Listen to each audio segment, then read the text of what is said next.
Today is May 6, 2014, and we are interviewing John M. Lesh here at his house in Costa Mesa, California. Mr. Lesh is 92 years old, having been born on June 21st, 1921. My name is Mike Farrar, and I'll be doing the interview. Assisting me will be Dee Fugiasco. This interview is being done for the Greater Long Beach chapter of the American Red Cross Los Angeles region in conjunction with the Library of Congress and American Folklife Center. Mr. Lesh served in the U.S. Navy during World War II, achieving the rank of Chief Radio Man. First and foremost, John, I want to thank you for your time and service to our country. I was able to be of service. Yes. So tell me, John, what was it like as a child growing up in Pierce, Colorado? Well, I was raised on a farm. I was born on a ranch in northern Colorado. And then during the following years, Dad wound up on an irrigated farm, and that's where our family was. And I want to put in one little item there. Like there were 10 children in the family, and my mother always, not to me, but the conversation was that she says, I'm going to have a baby in the hospital. And she had 10 babies, and the last one, she didn't make it. Oh. She never did get to have her babies in the hospital. That was the kind of life we had then. Yeah. And like I said, I grew up on the farm, and I enjoyed farming. I think I would have been a real good farmer. Yeah. And like I said, when I joined the service, my dad took me to the train, and I wasn't so expecting this, but I saw my dad cry for the first time, and he hugged me and wished me well. Good. And then he says, John, when you come home, the farm's yours. And then I went to Denver, and I was just a young 19-year-old, never been hardly out of the house. Right, exactly. And I want to talk about that too. I mean, but first tell me, with 10 kids, you must have kept your mom really busy. Oh, yeah. Did you guys attend all the same school, or was it two separate schools? Pretty much the same school, with all different grades and different levels, but yeah, we were, like I say, when we went like to Pierce, half the kids in there were Leshes. And you were how far down in the group were you? Well, it was my older sister and 2 older brothers, and then me. Okay. And how old was your oldest sibling? Older than you? How many years? Oh, well, about 2 years apart. Okay. And well, I was 19, so you can go up Yeah. a couple years to 2 years. Now, were you a good student in school? I was average. Average? Yeah, I even skipped the 4th grade. And we were living at a different place then, where I skipped. It was a farm community school, and then we moved to Pierce, and then they wouldn't accept that, because the paperwork didn't line up for them. Anyway, I did well in school. Did you play any sports? Back to the farm again. Dad was short of help. I'd usually go to school on the bus in the morning, and if it was hard time, crop time or anything like that on the farm, Dad would come in and pick me up around noon, and I'd go home at noon and help on the farm. So, I got through school okay. Okay. So after graduation, is this when you decided that you want to do something different? Well, yeah, like I say, my 2 older brothers were in the service then by the time I graduated, and I wanted to get in the Navy with them. And the Air Force came down and wanted me to join the Air Force from Cheyenne, Wyoming. And I didn't quite see that, but I did sign up for the Navy, and I was kind of happy about that. Did you talk to your brothers at all before you did that? Just Why? get their opinion? Your older brothers? Not too much, Yeah. well, because they were away then. I think they were both in Hawaii at that time. Oh. So tell me about mom. Mom kind of upset that you're going too, or? She was the best mom. She never let on. I know she was just crying her heart out, but she never let on. Yeah. And she was a good mother. Yeah. So you go down, you take the tests, you do your physicals. Tell me about that first trip to basic training. Or you didn't have basic training then, did you? Oh yeah, I did. It was basic training? Yeah. Okay. Oh yeah, well, like I say, I was just a kid. It was all new, and everything was a freebie. Chits for this, for the hotel, and this for food. And this was all new to me. I hadn't been in that lineup before. And then I took the train to San Diego, and that was an experience. First thing they did is cut all my hair off. And the basic training at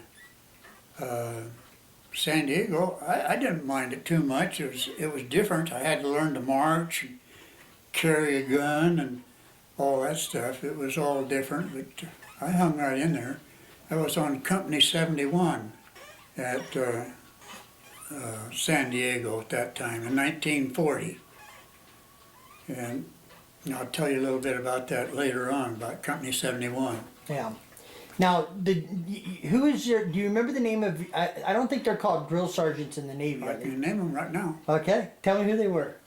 One was named Sartorius, and the other one was named Haslip. They were two instructors at that time. And they were enlisted men, but they were chiefs doing that. That was their job, is training us to march and all that. And I got through that okay, but it was different. I mean, Well, tell me about that. This had to be the first time of you sleeping in a barracks with so many different guys at the same time, right? yeah. How was that? Well, I think I had a top bunk. It was different, and it didn't bother me too much. I can remember even marching out on the field one day. A fella in front of me, he must have had 3 left feet, and I can remember the instructor got in between me and this guy in front of him, got behind him, and tried to get him to get in step. And I thought, boy, this guy is rough. But it never happened to me. Little things like that just kind of, Yeah. stuck in my mind. But I got through that okay, and then I think I got 10-day leave or something like that, and I got home, and then I went back and to San Diego, and then from there, I had my orders, which I didn't see, the orders, but the company was brought back together, and a lot of the company went to North Island, where the Navy had planes, and they instructed her, but I wasn't interested in planes. But about 80% of the company went aboard the USS St. Louis, and it was really a nice ship. And I was really impressed. I thought, wow, I'd like to get duty on this. But I tried, and they said no, their complement was full. But like I say, all my buddies there, but we pulled into Pearl, am I doing okay? Yeah. We pulled into Pearl Harbor, and do you know what whaleboats are? Yes. Do you? Well, tell us about it, 'cause Well, they after we got situated there, they unloaded all of us into these motor launches, whaleboats. And each one would hold 50, 70 people. And I did not know what my orders were. And they took off, and the first whaleboat went to the USS, just give me a second.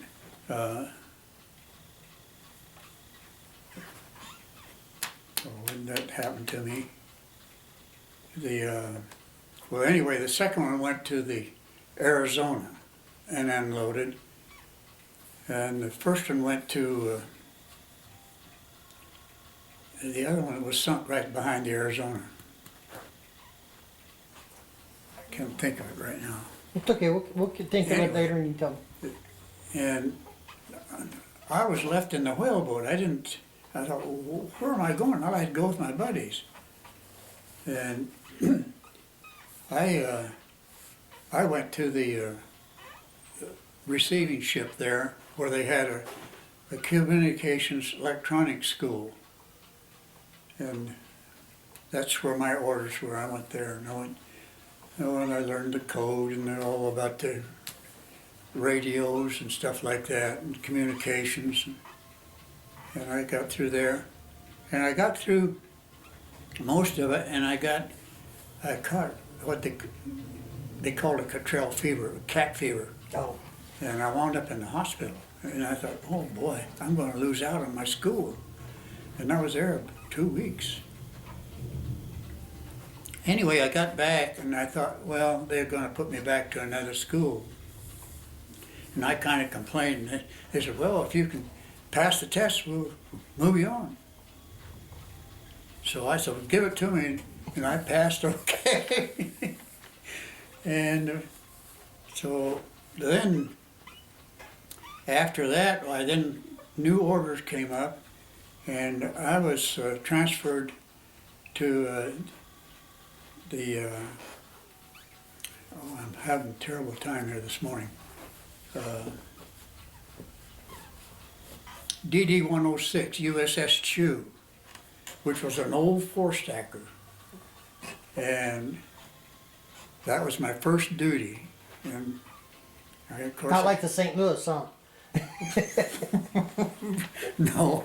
And anyway, I can remember that thing because the radio shack was right there practically by the engines, and it was so hot in there, and we'd have to do our listening, copying.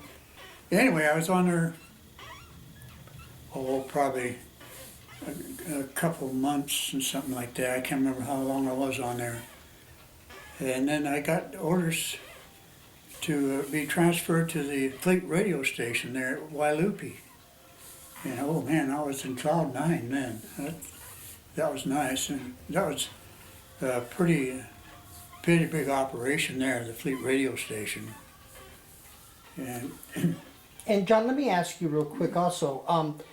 Of course, this is your first time away from home, like you had yeah. said. How did the people in Hawaii treat the servicemen there? Do you remember how the people were at the time? well, actually, I remember. There wasn't much togetherness, with the people outside of our Navy group. But like if you go to a bar or something like that, then they were real congenial. I mean, as far as that went. But that was when you were having a little bit of a spirits and what have you. But other than that, I didn't get to know the outer people like that. But I can remember while I was there, I went to Easter sunrise in 1940, I guess it was. They treated me real nice, and Good. there was a group of Navy people there. They went up to the Sun Bowl, I think they called it then. So you get to your new station. Mm-hmm. What's the first thing they have you do? Is there more training involved, or? Well, Well, yeah, not really. I mean, we had our books. Yeah, we had to study all the time, and just the being good operators, you know, on the circuits, and learning the different the procedure of how message traffic and all that was handled, and it was quite interesting. I liked it. I mean, Can you explain to us a little more in detail what your job entailed? You know, you say communications and stuff, but what were you actually doing? well, mainly I was sitting at a desk, earphones on, a typewriter, and I was copying anything I heard. Now, this from the airplanes, from the boats, from ships?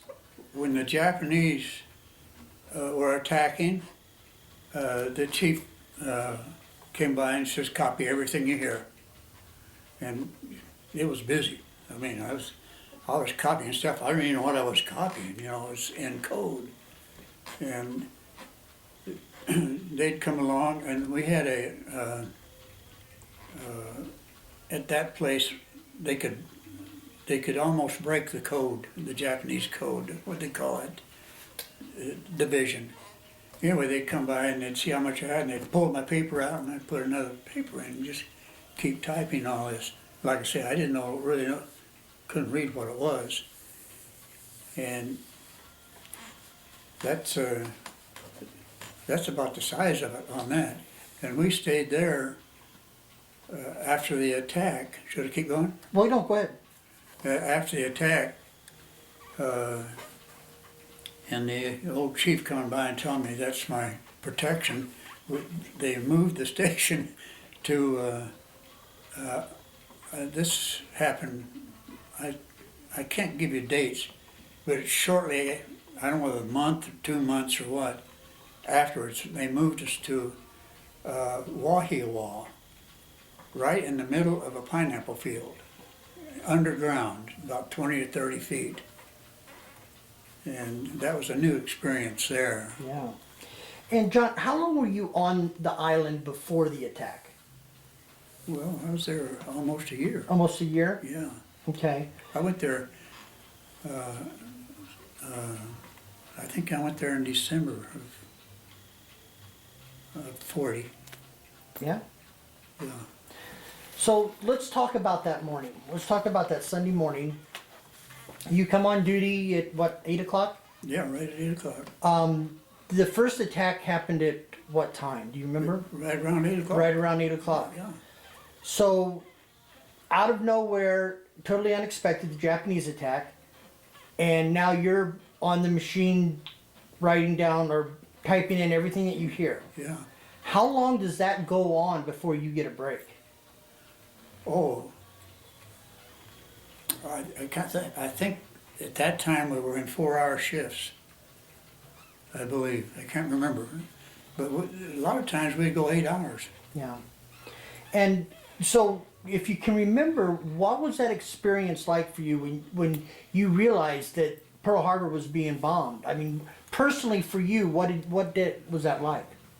I hate to say this, but it didn't faze me a bit. I didn't really understand what was going on because I was in a building and I was told what to do, and that was about it.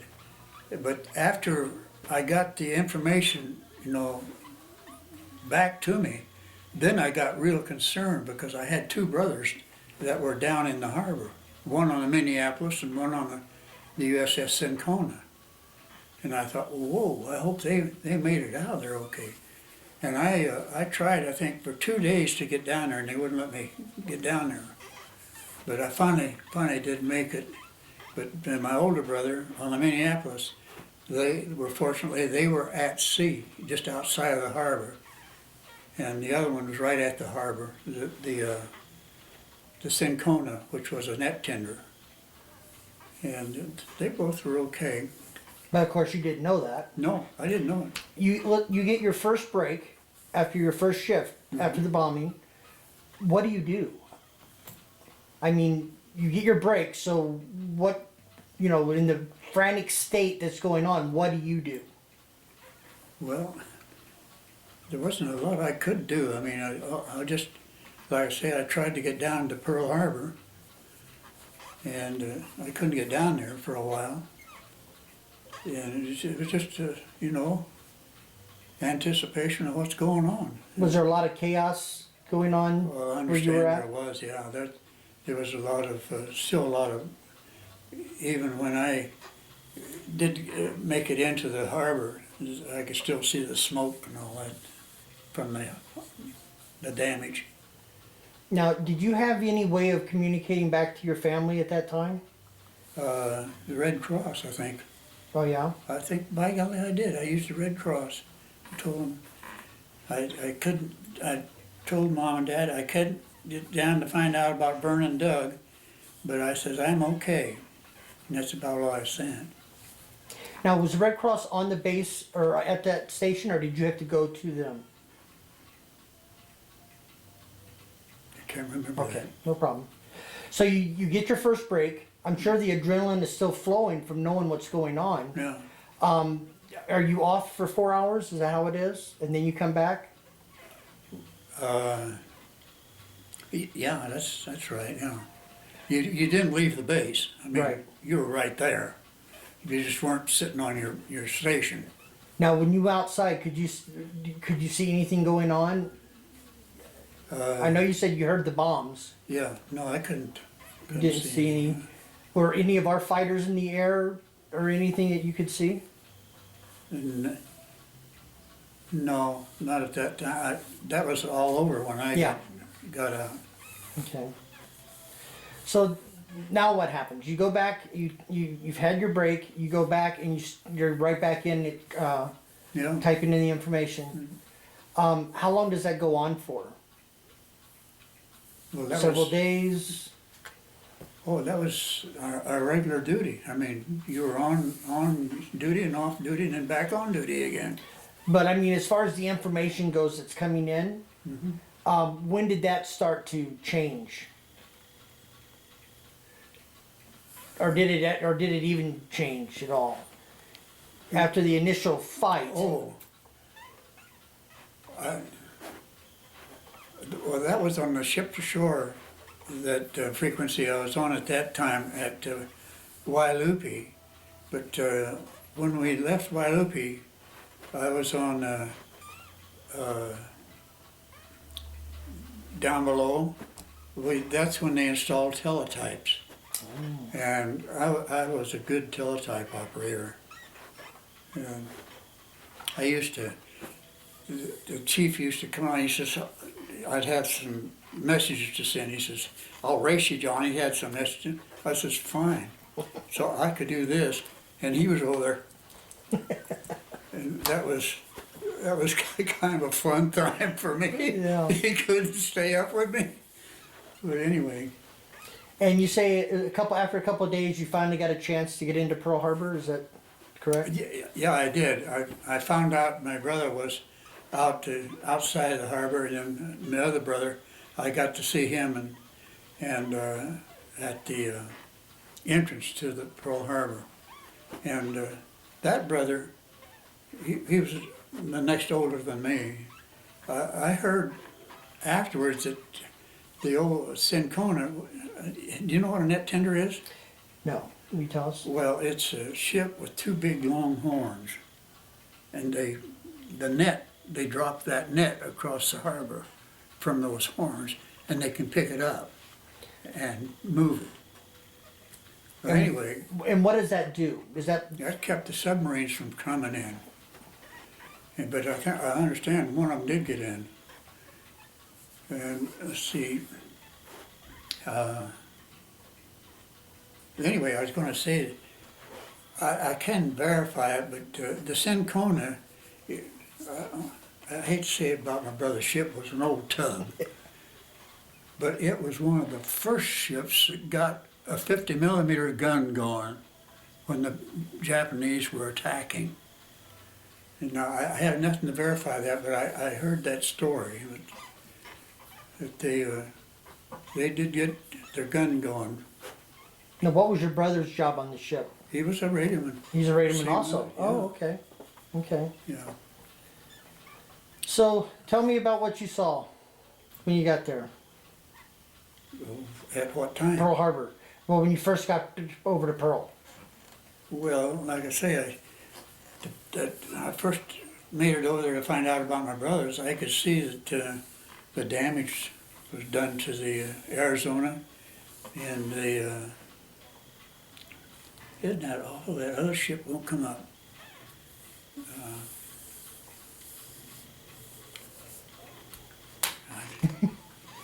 Yeah, but I could see that there was damage, but you know, I didn't hang around much because a lot of activity going on, and But you were able to find out your brother was okay. yeah, I found out they were okay. Did you find out by talking to him or just somebody telling you? You know, information about, Okay. somebody said where the ship was, it was outside. But the other brother on the Sincona, I did see him. Yeah. So, what happens next for you? Well, after we left, well, I lived in